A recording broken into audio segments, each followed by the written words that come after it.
पिछले एपिसोड के अंत में हमने देखा था कि सारा डैन की मदद करने के लिए तैयार हो जाती है।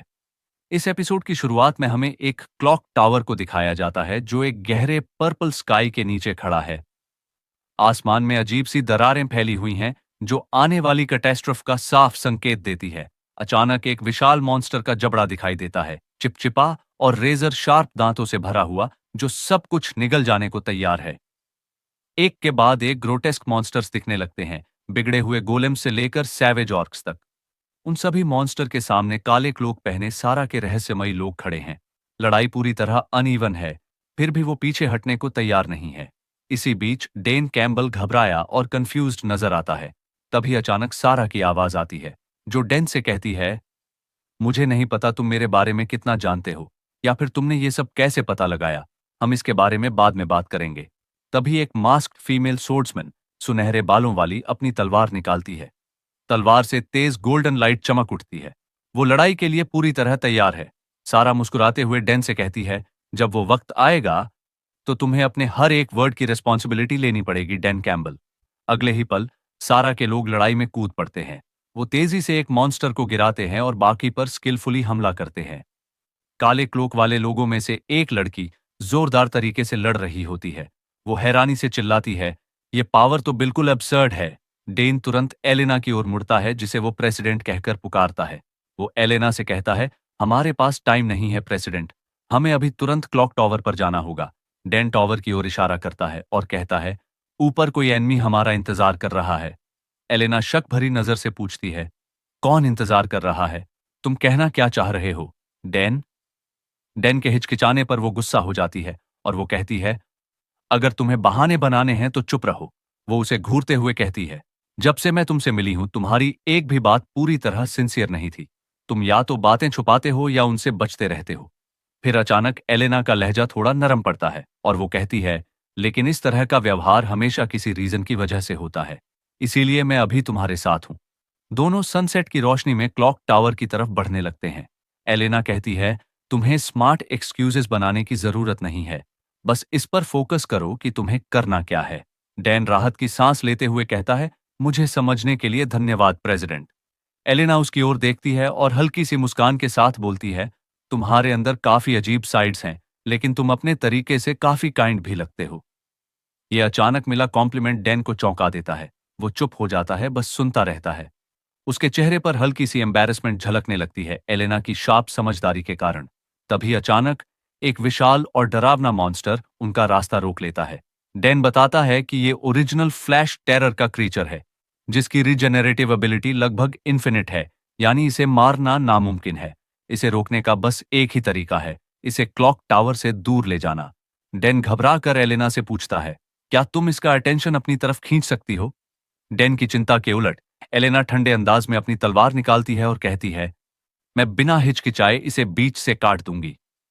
वो सीधे उस जायंट मॉन्स्टर की तरफ दौड़ पड़ती है और जबरदस्त वार करती है। उसकी आंखों में डिटर्मिनेशन चमक उठती है। डैन सदमे में सोचता है, क्या ये सच में इसे काटने वाली है? एलेना लगातार गोल्डन स्लैशेस छोड़ती है जो मॉन्स्टर की तरफ तेजी से बढ़ते हैं। लेकिन तभी डैन को एक खतरा दिखता है। वो जोर से चिल्लाता है, प्रेसिडेंट, लेफ्ट में! डैन की आवाज सुनते ही एलेना की आंखें फैल जाती हैं। उसी पल मॉन्स्टर का एक विशाल हाथ ऊपर से गिरता है, सीधे एलेना को निशाना बनाते हुए। डैन बस डर के मारे चीख ही सकता है, क्योंकि उसकी आंखों के सामने एलेना कुचले जाने वाली होती है। एलेना के पैरों के नीचे की जमीन क्रैक होने लगती है। लेकिन ठीक उसी क्रिटिकल मोमेंट में एलेना रिएक्ट कर जाती है। वो अचानक एक तेज ब्लाइंडिंग बर्स्ट ऑफ लाइट पैदा करती है और हमले से बच निकलती है। अगले ही पल एक ब्लेजिंग रेड लाइट की धार चमकती है, एक रेजर शार्प काउंटर स्ट्राइक की तरह, जो मॉन्स्टर पर पलटकर वार करती है। एलेना ने उस जबरदस्त हमले को ब्लॉक कर लिया था। उसके चेहरे पर अडिग डिटर्मिनेशन साफ झलक रही थी। उसकी तलवार ने उस विनाशकारी वार को रोक दिया था। हमले के झटके से उसकी हैट उड़ जाती है, सफेद बाल हवा में लहराने लगते हैं।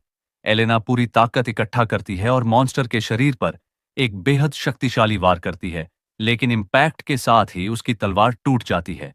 उसके चेहरे पर साफ अविश्वास झलक उठता है। डैन को उसी पल कड़वी सच्चाई समझ में आ जाती है। यह एक ऐसा मॉन्स्टर है जिसे ट्रिस्टन फैमिली की सोर्समैनशिप भी संभाल नहीं सकती। उसे एहसास होता है, इस क्रीचर को शुरू से ही अनकिलेबल डिजाइन किया गया था। डैन एक भयानक दुविधा में फंस जाता है।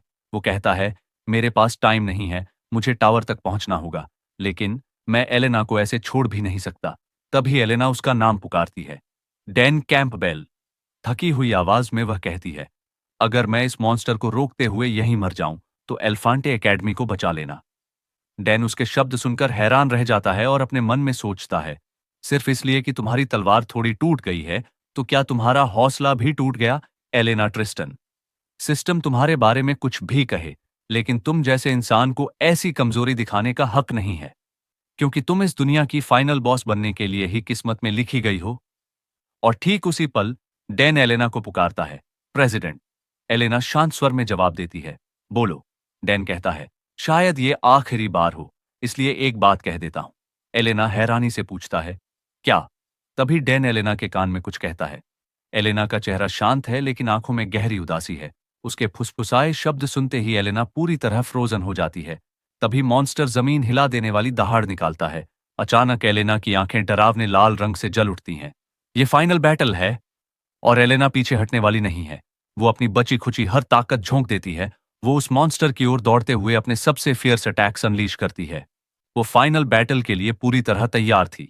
एक ऐसी लड़ाई जिससे पीछे हटने का कोई रास्ता नहीं था। वो अपनी बची खुची हर ताकत झोंक देती है। वो उस मॉन्स्टर की ओर दौड़ते हुए अपने सबसे फियर्स अटैक्स अनलीश करती है। मॉन्स्टर का खून चारों तरफ बिखरने लगा। एलिना बिल्कुल एक गॉडेस ऑफ वॉर की तरह अपनी ही जिंदगी दांव पर लगाकर डैन के लिए टाइम खरीद रही थी। लोहे जैसी दृढ़ता से जलती आंखों के साथ एलेना ने सैक्रिफाइस का बोझ अपने कंधों पर उठा लिया। वो मॉन्स्टर को वहीं रोके रखती है ताकि डैन आगे बढ़ सके। जब एलेना मौत से लड़ रही थी, डैन आखिरकार क्लॉक टावर की चोटी तक पहुंच जाता है। वहां से उसे तबाही की असली जड़ साफ दिखाई देती है। पूरा शहर एक विशाल गोल्डन मैजिकल बैरियर से ढका हुआ था। टावर के शिखर पर एक सुनहरे बालों वाला आदमी घमंडी चेहरे के साथ उसका इंतजार कर रहा था। वो होंठ टेढ़े करते हुए डैन से कहता है, इस चेहरे के साथ यह कहना अजीब लग सकता है, लेकिन तुम सच में कमाल हो। इस हालात में भी तुम मुझे रोकने आ ही गए। ये सोचकर ही मुझे हैरानी होती है। सीढ़ियां चढ़ते चढ़ते पूरी तरह थका हुआ, हांफता हुआ डैन जमीन पर घुटनों के बल बैठ जाता है। वॉल्कस उसे देखते हुए ताना मारता है, इस हालत में भी तुम सच में मुझे रोकने आ गए? फिर वो मुस्कुराकर जोड़ता है, अब सोचता हूं, हमारे बीच एक बेट भी तो थी, है ना?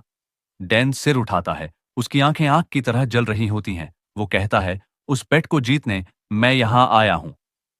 एक विशाल हॉल में वॉल्कस डैन के सामने खड़ा है। वॉल्कस के चारों ओर गहरी बैंगनी डार्क मैजिक ऑरा लहराती है, जो उसकी भयावह ताकत को उजागर कर रही है।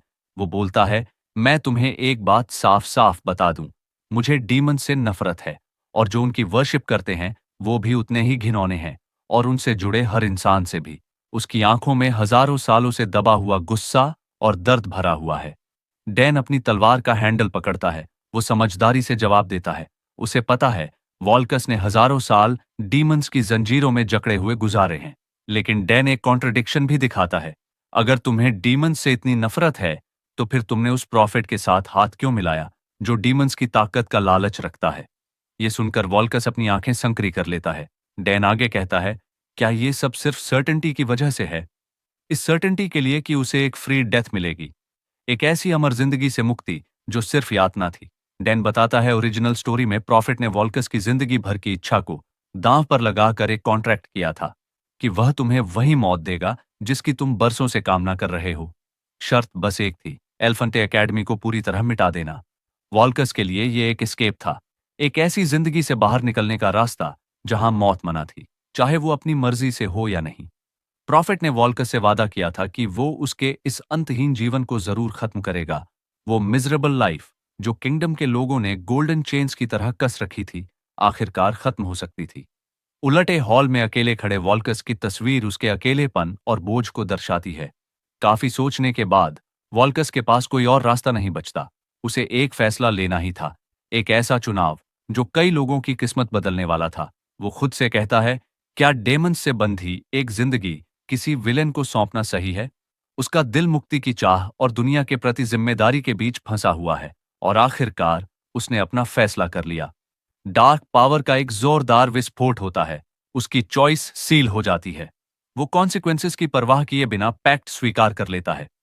प्रेजेंट में लौटते हुए वॉल्कस डैन से सवाल करता है, जब तुमने वो वादा किया था, क्या तुम्हें सच में पता था कि मेरे किंगडम को बचाने का कोई तरीका है? डैन आत्मविश्वास से जवाब देता है, अगर मुझे पता ना होता तो मैं इतना कॉन्फिडेंट कभी नहीं होता। यह सुनकर वॉल्कस अपने डीमन फॉर्म में आते हुए कहता है, तुमको मेरी सिचुएशन समझनी ही होगी। मेरे पास तुम्हारे ऊपर हमला करने के अलावा कोई दूसरा विकल्प नहीं है। डैन वॉल्कस से कहता है, मैं समझता हूं, तुमको केवल पूरी ताकत से लड़ी गई लड़ाई में ही मरने की अनुमति है, क्योंकि वॉल्कस खुद भी सिर्फ एक ऑल आउट बैटल में ही मौत स्वीकार करता है। डैन के पास अब हमला करने के अलावा कोई रास्ता नहीं बचता। अचानक वॉल्कस के शरीर से भयानक डार्क सोल्स उठने लगती हैं। लड़ाई के लिए पूरी तरह तैयार होकर वो डैन को ललकारता है, अगर तुम्हारी बातें खोखली नहीं हैं तो अपनी पूरी ताकत से लड़कर दिखाओ। सीन बदलता है। एक अलग जगह पर मौजूद लड़कियों के ग्रुप पर नारंगी बालों वाली एलिया, जो इस सिचुएशन को पहले ही एक्सपीरियंस कर चुकी है, वो सबको चेतावनी देती है, ध्यान रखना कहीं अपनी जीभ मत काट लेना। काले बालों वाली यूरा सदमे में चीख पड़ती है। उसे यकीन ही नहीं हो रहा कि सब कुछ इतनी तेजी से हो रहा है। उसके चेहरे पर साफ पैनिक झलक रहा है। वहीं लुसियन पूरी तरह शांत रहती है। वो सिगरेट का कश लेती है और कहती है, जो भी गिर सकता है उसे अलग रख दो। फिर कॉन्फिडेंस के साथ जोड़ती है, मुझे अपने बैलेंस पर पूरा भरोसा है। तीनों लड़कियां एक अजीब से डिवाइस पर लेट जाती हैं। एलिया कहती है, जो मन करे करो। आखिरकार एक्सपीरियंस ही सब कुछ सिखाता है। लगता है कोई स्पेशल ट्रेनिंग सेशन शुरू होने वाला है। डरी हुई यूरा स्टार्ट बटन दबाने के लिए हाथ बढ़ाती है, लेकिन आखिरी पल में रुक जाती है। वो चिल्लाती है, रुको, पहले मुझे अपना दिल को तैयार करने दो। लेकिन उसी पल एक केओटिक एनर्जी सर्ज के साथ तीनों हवा में उछाल दी जाती है। एलिया गुस्से में चिल्लाती है, ये कैसी एक्सपीरियंस्ड गाइडेंस है? साफ है, ये ट्रेनिंग बिल्कुल भी प्लेजेंट नहीं है। अचानक सीन चेंज होता है और हमें लड़ाई में वापस लाया जाता है। अपने डीमन फॉर्म में वॉल्कस डैन को चुनौती देता है। वो मांग करता है कि डैन साबित करे कि उसकी बातें सिर्फ दिखावा नहीं थीं। अचानक डैन पैनिक में आ जाता है। रियलिटी उस पर टूट पड़ती है। उसका दिमाग कुछ पल के लिए फ्रीज हो जाता है। वो अपना कॉम्बैट प्लान तक भूलने लगता है, लेकिन ये पैनिक सिर्फ एक पल का होता है। अगले ही पल डैन खुद को संभाल लेता है। अब उसका दिमाग किसी प्रो गेमर की तरह हर चीज एनालाइज करने लगता है। दो दो तीन टेंटिकल्स, हर तरफ laser beams. Phase 1 super easy. उसने अटैक पैटर्न समझ लिया था, प्लान क्लियर होते हैं। डेन तलवार की पकड़ कस लेता है। वो खुद से कहता है, ट्रिस्टन सोर्ड्समैनशिप से मैं इसे इजीली ब्लॉक कर लूंगा। लेकिन क्या वो सच में उतना कॉन्फिडेंट है जितना वो दिखा रहा है? अंदर ही अंदर डैन अपनी ही बहादुरी का मजाक उड़ाता है। वो जानता है उसके साहसी शब्द सिर्फ अंदर की एंग्जाइटी को ढक रहे हैं। सीधे चार्ज करने के बजाय डैन डॉज करने का फैसला करता है। वो लगातार मूव करता है, वॉल्कस के डार्क अटैक्स के बीच से फिसलते हुए, ठीक उसी टैक्टिक पर चलते हुए जो उसने अपने दिमाग में बनाई थी।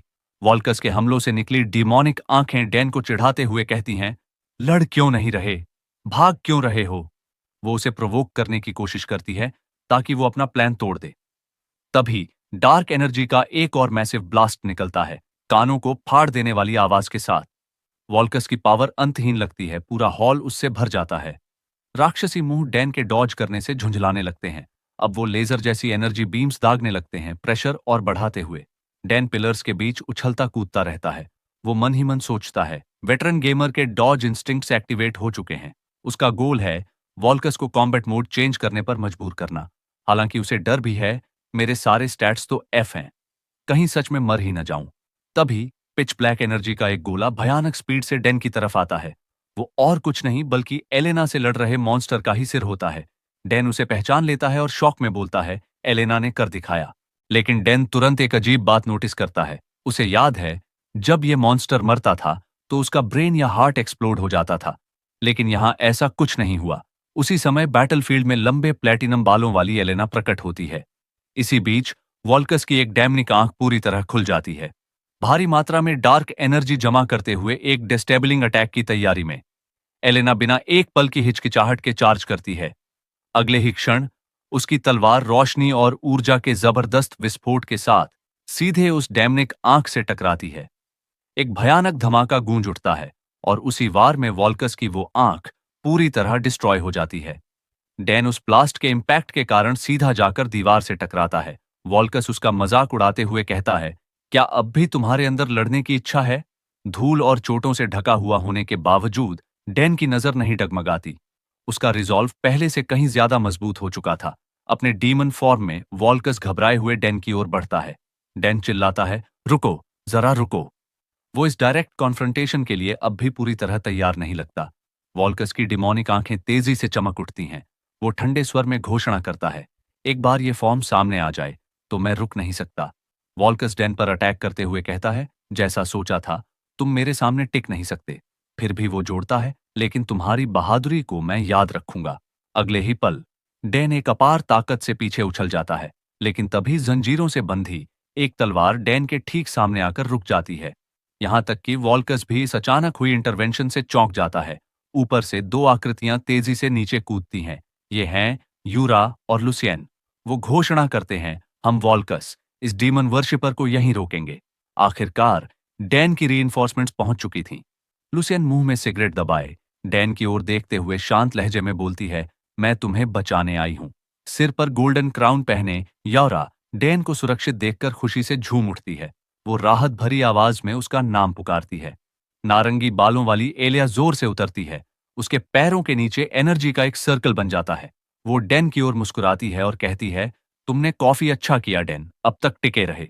फिर शरारती अंदाज में जोड़ती है, तो बताओ, क्या तुमने मुझे याद किया? डैन की नजर अभी अभी पहुंचे साथियों पर घूमती है। एलिया, लुसियन और यूरा सब सुरक्षित खड़े हैं। वो राहत की सांस छोड़ता है। बाहर से शांत दिखते हुए भी अंदर ही अंदर वो खुशी से चिल्ला रहा होता है, अगर ये एक सेकंड भी देर से आते तो मैं मर चुका होता। यूरा उत्साह से डेन के पास आती है और वो कहती है, डेन ने जो आयरन रिंग दिया है वो सच में काम करता है। अब वो कर्स कि चिंता किए बिना सबके करीब आ सकती है। वो झिझकते हुए डेन को धन्यवाद देती है। उसका चेहरा खुशी से चमक उठता है। जो चेन्स कभी यूरा को बांधे हुए थीं, वो टूट जाती है और एक चमकदार गोल्डन एनर्जी स्ट्रीम में बदल जाती है, जो उसके शरीर को लपेट लेती है। उसका कर्स अब एक नई शक्ति में कन्वर्ट हो रहा था। ये नजारा देखकर एलिया और लुसियन दोनों हैरान रह जाते हैं। डैन यूरा की ओर देखते हुए कहता है, ये सब कुछ भी नहीं है। वो हिंट देता है, रिंग की पावर का एक और, कहीं ज्यादा बड़ा सीक्रेट है। डैन समझाता है, रिंग पहनने से जो कर्स रिलीज होता है वो गायब नहीं होता। वो बस एक दूसरी तरह की एनर्जी में बदल जाता है। तभी यूरा एक बिल्कुल नए रूप में दिखाई देती है। डैन बताता है, जिस पल कर्स खत्म होता है वो एक इमेंसली पावरफुल अटैक बफ में कन्वर्ट हो जाता है। अब जो बचता है वो करस नहीं बल्कि एक प्रोटेक्टिव ब्लेसिंग है। अब यौरा गोल्डन आर्मर में चमकती हुई एक मजबूत और शानदार फीमेल वॉरियर बन चुकी थी। इसी के साथ यह एपिसोड यहीं खत्म होता है। अगर आपको यह वीडियो अच्छा लगा हो तो प्लीज वीडियो को लाइक करें और चैनल को सब्सक्राइब करना न भूलें। मिलते हैं अगले वीडियो में। तब तक के लिए बाय।